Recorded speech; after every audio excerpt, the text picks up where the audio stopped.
Chapter 6 Under the Cross. The day after Injun Joe's funeral, Huck was out of bed.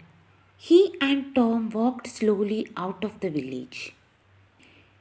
They had a good long talk, and Huck heard all about the picnic, the cave, and Injun Joe.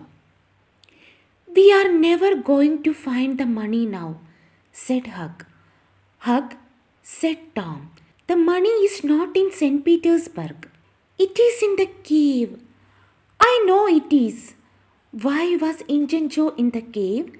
"Because he took the box of money there, right?" "The money in the cave, and we can get it easily. Let's go there now. I have got some candles and a long string. We can take a boat and put it back later." 20 minutes later, the boys were in the boat on Mississippi.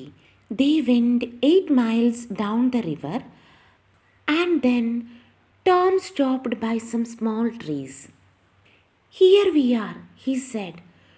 Tom's hole was just behind the trees.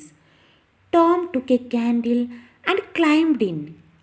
Huck climbed in after him. "Injun Joe never found this hole," said Tom. "Or he could find it and couldn't get through it.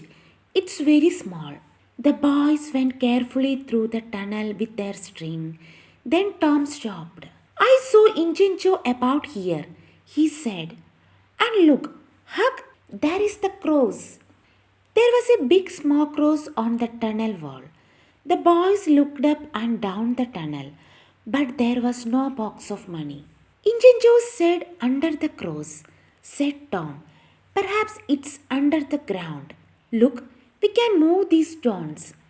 The boys took their knives and began to dig by the tunnel wall. Very soon they found a second smaller tunnel under the wall. They climbed down into it and come to the small room. There was a bed, 2 whiskey bottles, some old shoes, and a box of money. When somebody finds treasure, everybody hears about it very quickly. The 2 boys carried the box through the village. And when they got to Aunt Polly's house, half the village was with them. Everybody went into the house. "Oh, Tom, Tom," cried Aunt Polly. "What is it now? And what have you got there?" Tom put the box on the table and opened it. There were $12,000 in that box. Tom Sawyer and Huckberry Finn were the richest people in the St. Petersburg.